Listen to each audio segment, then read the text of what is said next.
നമ്മുടെ ഫാമിൽ നിന്ന് ഇതുവരെ ഒരുപാട് ഫ്രൂട്ട്സ് നമുക്ക് കിട്ടിയിട്ടുണ്ട്. അപ്പോൾ ഇന്നത്തെ വീഡിയോയിൽ അതെല്ലാം കൂടെ ഒറ്റ ഫ്രെയിമിൽ നമുക്ക് കണ്ടാലോ. വിയറ്റ്നാമേർലി ജാക്ക് ഫ്രൂട്ടാണ് ആദ്യമായിട്ട് കാണിക്കുന്നത്. അടുത്തത് അർക്കാക്കരൻ ഗുവയാണ്. നമ്മുടെ ഫാമിൽ പല വെറൈറ്റി ഗുവാസിൻ്റെ പ്ലാന്റ്സ് ഉണ്ട് കേട്ടോ. ഇത് നാടൻ ചാമ്പയാണ്, വേറെയും ചാമ്പകളുണ്ട്. ഇത് ബ്രസീലിയൻ മൾബറിയാണ്, നല്ല മധുരമാണ്. ഇനി വരുന്നത് സ്റ്റാർ ഫ്രൂട്ടാണ്.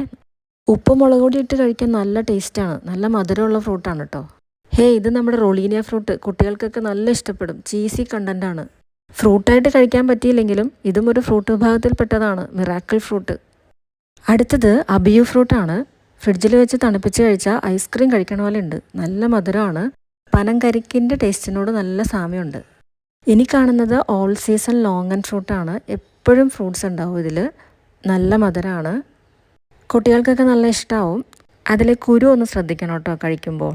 ഈ കാണുന്നത് നമ്മുടെ റെഡ് ലേഡി പപ്പായാണ്, നല്ല സ്വീറ്റാണ്. ഇനി വരുന്നത് മട്ടോവ ഫ്രൂട്ടാണ്. ഇതും നല്ല ടേസ്റ്റാണ് കേട്ടോ. ഒരുപാട് തരത്തിലുള്ള വാഴയും നമ്മുടെ ഫാമിലുണ്ട്. ഈ കാണുന്നത് റോബസ്റ്റ വാഴയാണ് കേട്ടോ. ചെങ്കതിളി, ഏത്ത, ഞാലിപ്പൂവൻ, പൂവൻ, അങ്ങനെ.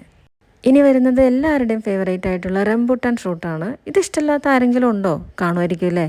ഇത് കഴിഞ്ഞ വർഷത്തെ ഫ്രൂട്ടിൻ്റെ വീഡിയോ ആണ് കേട്ടോ. ഈ വർഷം നിറയെ കായ്കൾ ഉണ്ടായിട്ടുണ്ട്. ഈ ഫ്രൂട്ട് പലർക്കും ഈ കാലത്ത് നല്ലപോലെ മിസ് ചെയ്യുന്നുണ്ടാവും അല്ലേ, പ്രത്യേകിച്ച് 70s, 80s, 90s കിഡ്സിന്. നമ്മുടെ കശുവണ്ടി. അപ്പോൾ ഇന്നത്തെ വീഡിയോ ഇത്രയേ ഉള്ളൂ കേട്ടോ. അടുത്ത വീഡിയോയുമായി കാണാം. എല്ലാവരും വീഡിയോ എൻജോയ് ചെയ്തു എന്ന് വിചാരിക്കുന്നു. താങ്ക്